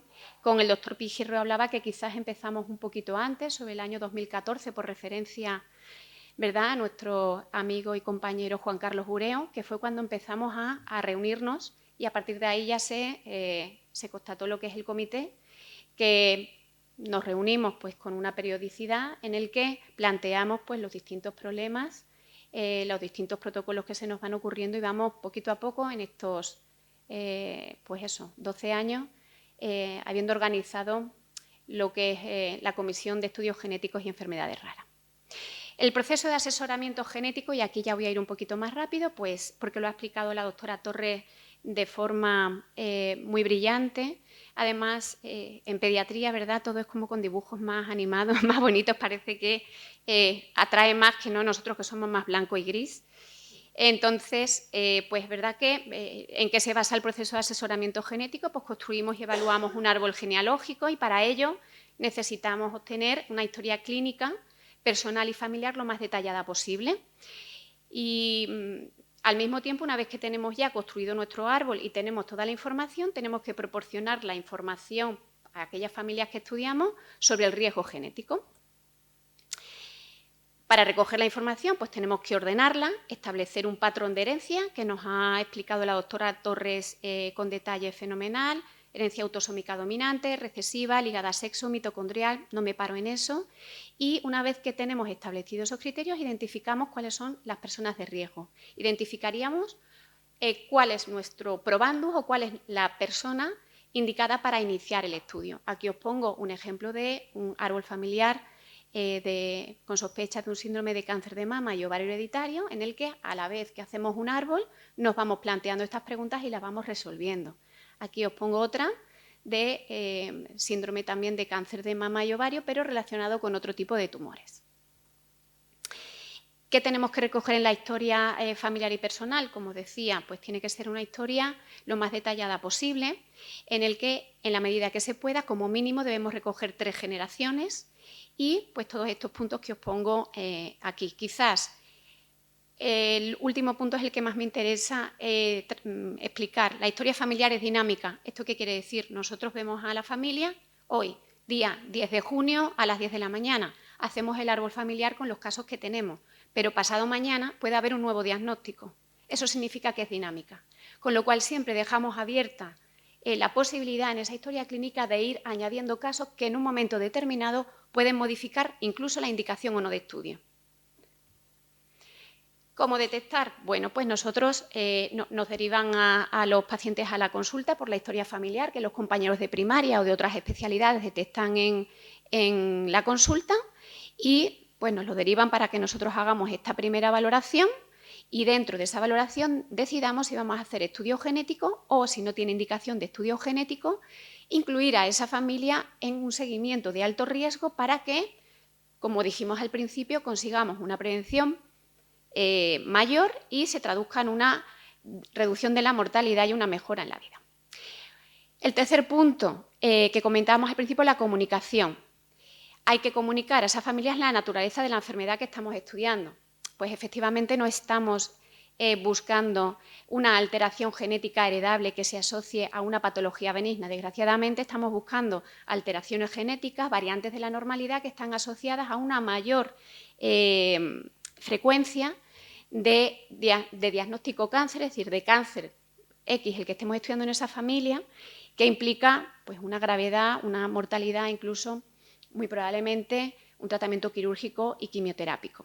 Entonces, tenemos que transmitir la naturaleza y la importancia de la enfermedad que estudiamos, las consecuencias que tiene el diagnóstico de esa enfermedad, el riesgo que puede haber de recurrencia de la misma, qué posibilidades terapéuticas tenemos, esto es muy importante, así como las medidas preventivas, porque muchas veces se dice, yo no quiero que me digas solo el problema, dime también la solución.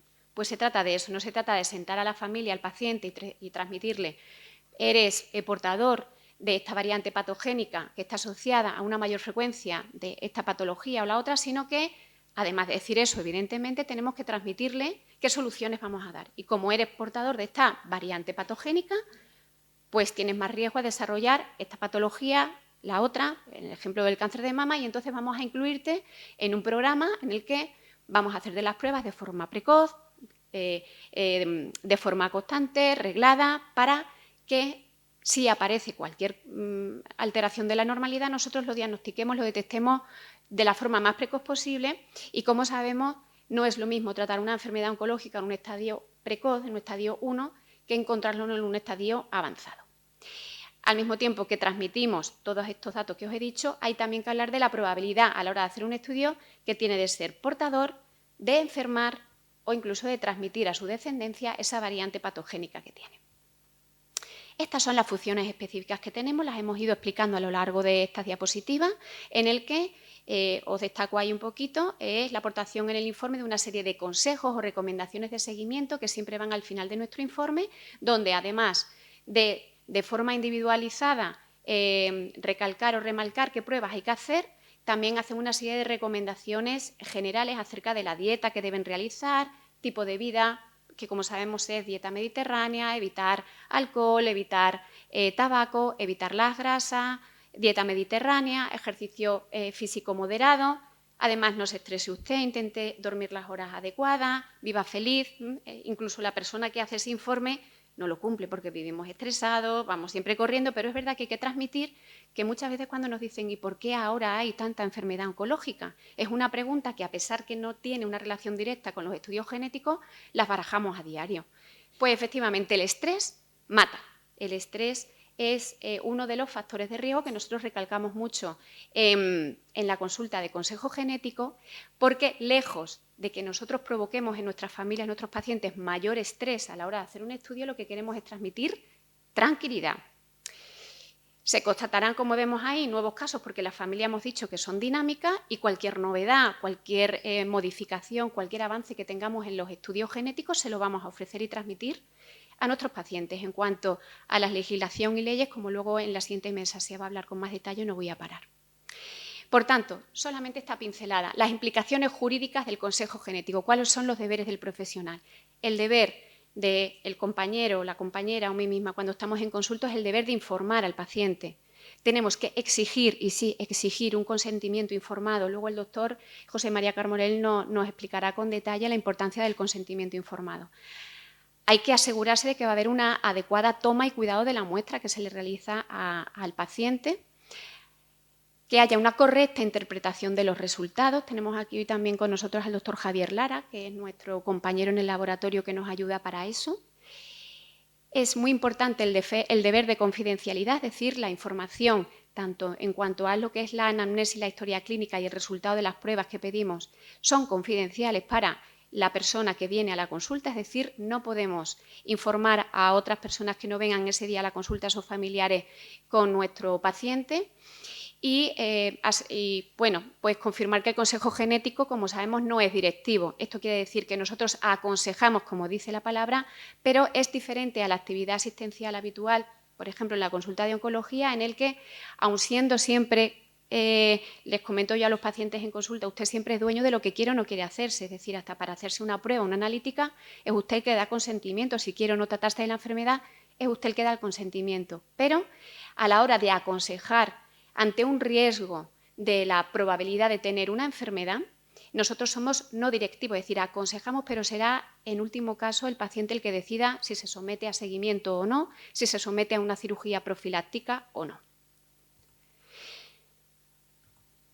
Y ya, si de forma más somera, más rápida, os voy a comentar los síndromes de predisposición hereditaria al cáncer que estudiamos en la consulta. Aquí os voy a poner en las diapositivas cuáles son los criterios, pero yo no me voy a parar ni mucho menos a leerlos. Simplemente quiero que las veáis a forma gráfica. Si luego hay alguien que las quiere, ningún problema en pasarle yo esta presentación, pero simplemente os las voy a ir nombrando. Algún dato importante os iré comentando, pero casi prefiero que si hay alguna duda en particular de algo, después de la charla me preguntéis y a lo mejor es más rápido, más didáctico que así. A rasgos generales, las principales características de los síndromes de predisposición al cáncer es la alta incidencia de ese cáncer que vemos en la familia, la repetición o la ocurrencia del mismo tumor, de ese mismo tipo de cáncer en la familia, que característicamente aparece a edades tempranas. Cuando tenemos órganos pares aparecen de forma bilateral, es el caso del cáncer de mama o el cáncer renal. El hecho de que aparezcan los dos órganos al mismo tiempo ya es criterio para que nosotros sospechemos que pueda haber un síndrome hereditario. La multifocalidad, aparición de varios cánceres en el mismo individuo y luego ya, igual a lo mejor lo comentamos con el doctor Galán y la doctora Torres, la asociación que se ha visto del cáncer con defectos en el desarrollo, espina bífida, etcétera. Hay casos en los que el cáncer es la única manifestación fenotípica que aparece en determinados síndromes hereditarios, como es el caso del Linfrae-Wenny. Hay otros en los que aparecen junto a otras manifestaciones, como puede ser la neurofibromatosis, pero el cáncer es un signo más dentro del conjunto de todas las manifestaciones que podemos ver en otros en otra serie de síndromes, es decir, no es único y exclusivo, sino que la aparición de un tumor nos puede hacer llegar a un diagnóstico de una enfermedad rara o menos frecuente que se verían en la consulta del doctor Agustín Pigierro, tal y como nos ha estado explicando en la charla anterior. Estos son los criterios de los síndromes de predisposición al cáncer.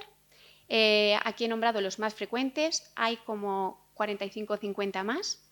Y estos son los criterios generales. El síndrome de cáncer de mama y ovario hereditario, al igual que el síndrome de cáncer de colon hereditario, son los dos más frecuentes. Quizás aquí me voy a parar 2 minutillos más, en el que pues, destacar que el 5 o 10% de los cánceres de mama y ovario están asociados a una predisposición hereditaria. Las mutaciones o variantes patogénicas más conocidas son el BRCA1, BRCA2, pero, tal y como aparece en el tercer punto, a día de hoy, tenemos una serie de genes que son menos penetrantes, pero que hemos conseguido relacionar y asociar al cáncer de mama y ovario hereditario. En este caso, la herencia es autosómica dominante. ¿Cuándo sospechar una mutación BRCA1 o BRCA2 o cualquiera de los otros genes que a día de hoy estudiamos, PALB2, CHES2? Pues cuando tenemos múltiples casos en la familia de cáncer de mama a inicio temprano, en aquellas familias en que hay antecedentes familiares de mama o de ovario y en esa paciente a edad precoz se diagnostica de un cáncer de ovario, que tengamos en la misma mujer cáncer de mama y ovario. Ojo, aquí hay una variación que todavía no está incluido en guías, pero que probablemente en la siguiente revisión aparecerá, sería cáncer de próstata y mama en el varón, cáncer de mama bilateral y cáncer de mama en el varón. Mirad, ¿qué ha hecho que cambiara también el paradigma del seguimiento en la consulta de cáncer familiar? Pues yo tengo el orgullo de ser la primera residente de oncología médica de Extremadura, del hospital universitario, y era yo R2, R3, no voy a decir los años para que no sepáis lo vieja que soy ya, pero cuando empecé a rotar por la consulta de genética, que en aquel entonces lo llevaba la doctora Raquel López en el servicio de inmunología y genética. Entonces veíamos 1 o 2 familias a la semana. Posteriormente se marchó la doctora Rodríguez López y me acogieron en el servicio de inmunología y genética y empezamos a pasar la consulta de cáncer familiar dependiendo del servicio de inmunología y veíamos eso pues igual a lo mejor 3 o 4 familias a la semana. Pues hubo un cambio cuando se hizo público, esto es así. Cuando hubo un personaje público, además pues con un físico envidiable, que le transmitió a las mujeres que se podía seguir siendo guapa, estupenda y fantástica con una mutación patogénica y que además se sometió y lo hizo público a una cirugía preventiva. Parece mentira, pero es verdad que eso se notó. No es que fuese de 0 a 100, pero sí hasta para la hora de explicar la importancia de la prevención primaria nos apoyábamos en el caso de Angelina Jolie. Y a partir de ahí es verdad que se perdió un poco el miedo y se empezó a conocer más la importancia que tenía la prevención primaria.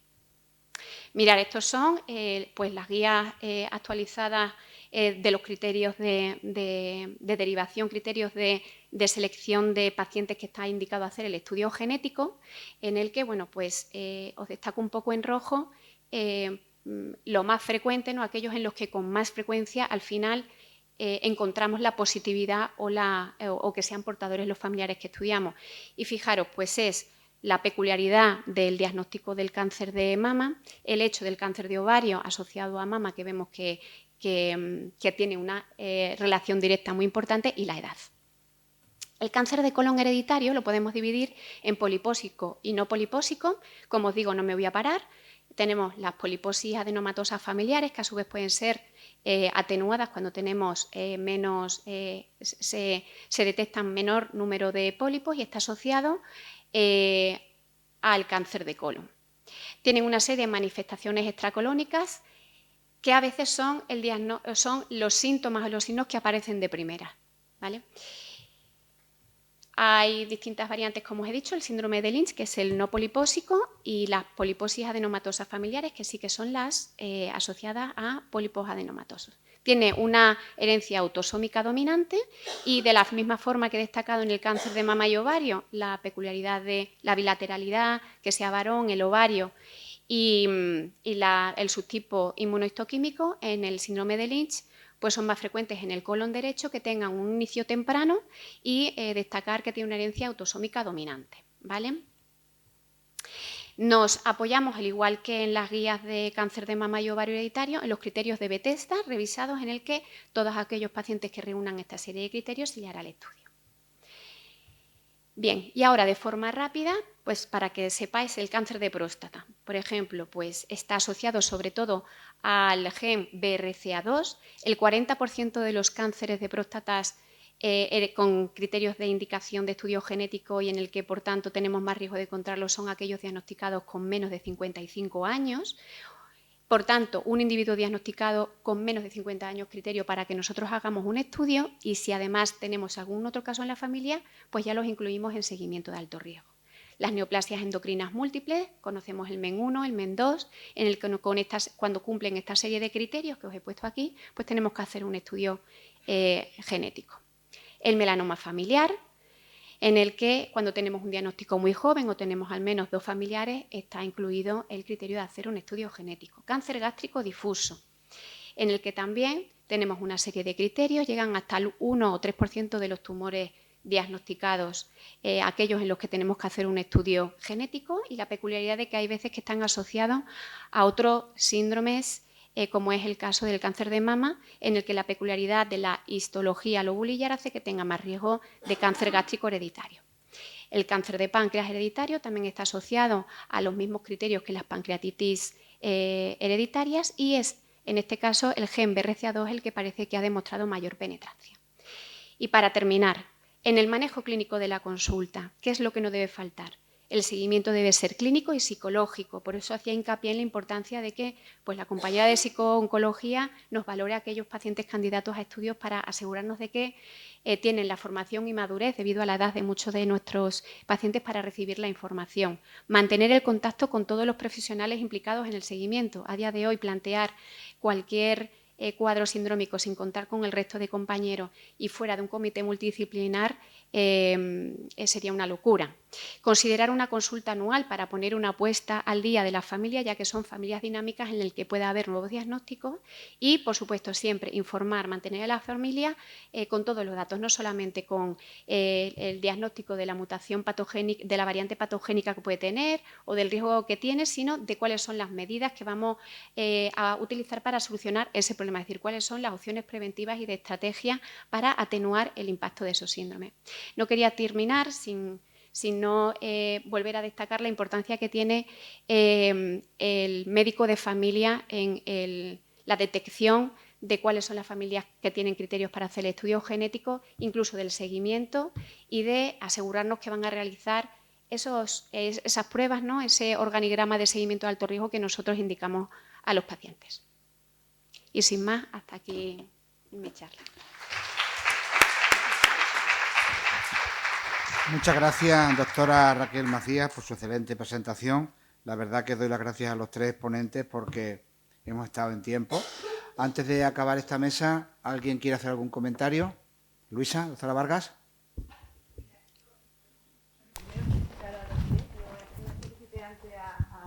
A Marta, pero felicitar a los 3 por lo interesante. Hay una cosa que a mí me preocupa muchísimo, que además no sé si la había abordado en la comisión.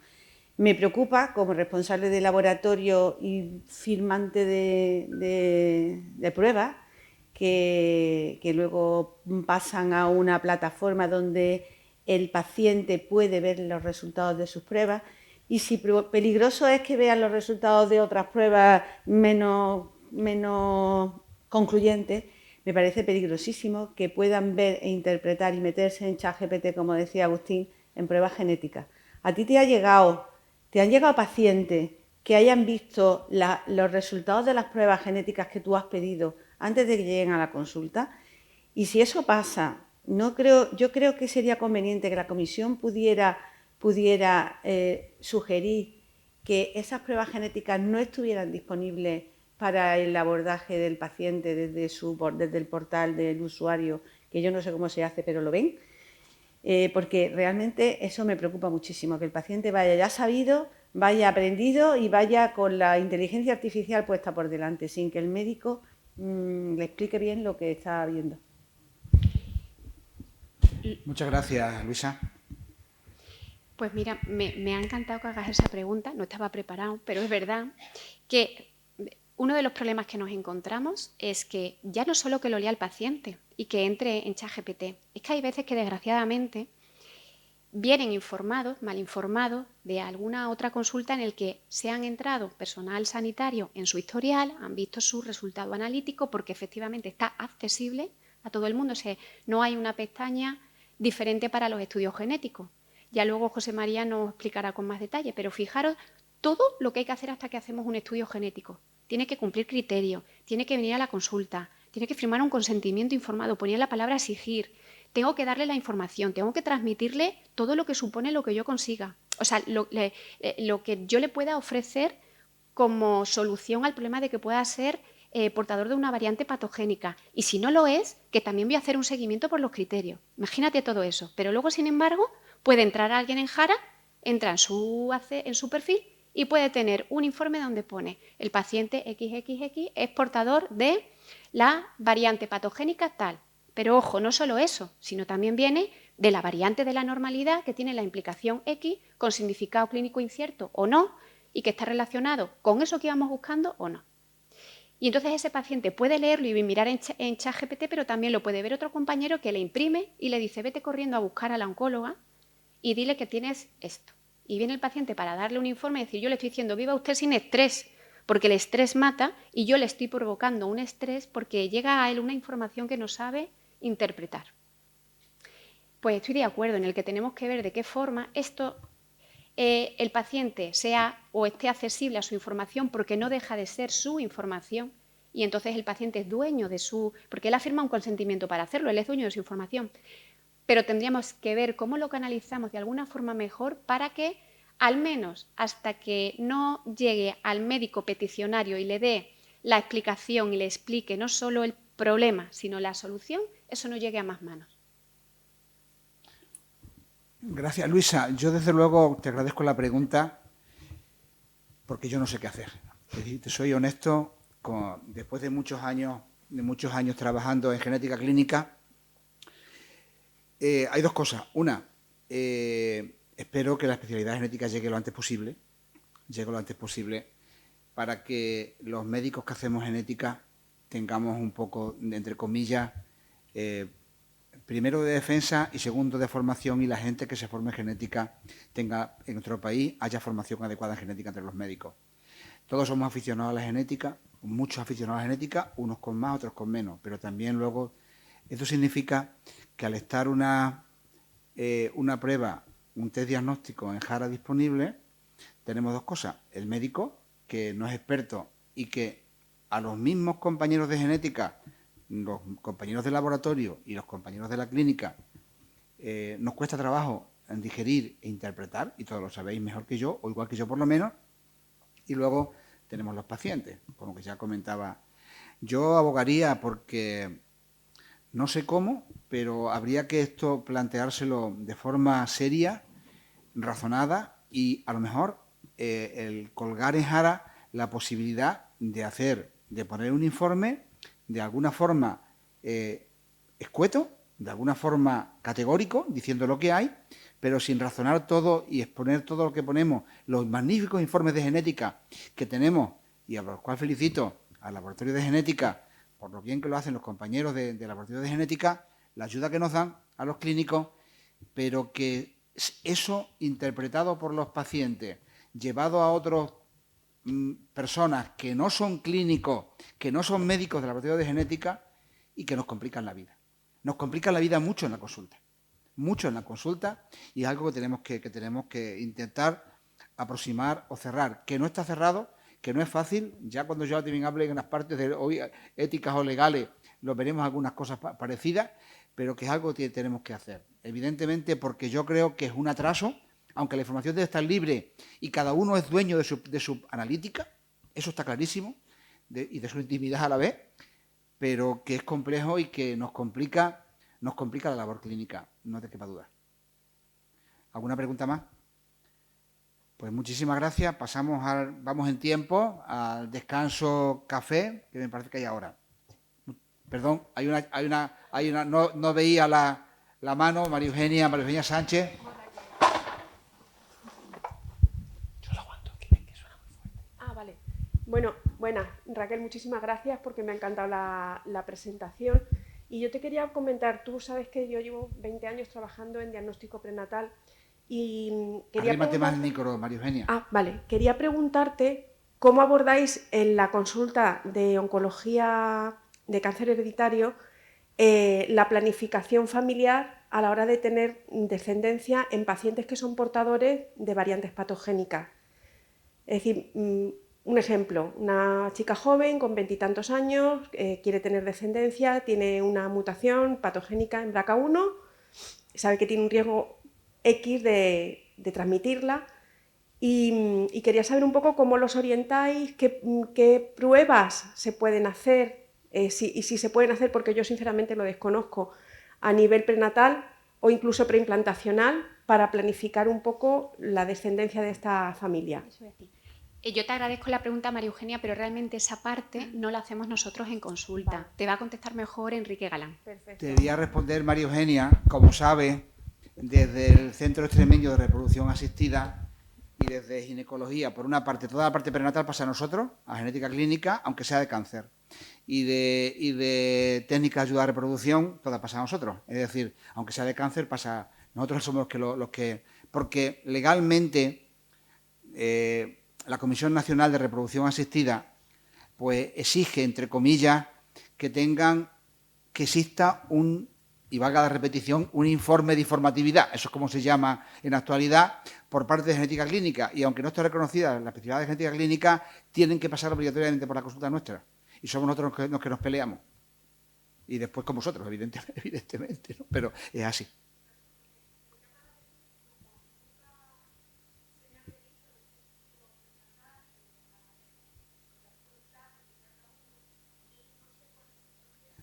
Claro, nosotros informamos por escrito de lo que está indicado hacer desde nuestro punto de vista con esa clínica que tiene el paciente, el afecto y al consejo de asesoramiento genético preconcepcional habitualmente, menos prenatal, dependiendo del tipo de variante, del gen, de la expresión, de la penetrancia, etcétera, etcétera. A veces comentamos con vosotros y damos por escrito al CERA lo que tienen que hacer. Luego, aparte de ellos, posteriormente. De ahí, a partir de la actuación, parte del Centro Extremeño de Reproducción Asistida. Pero el informe nos lleva nuestro.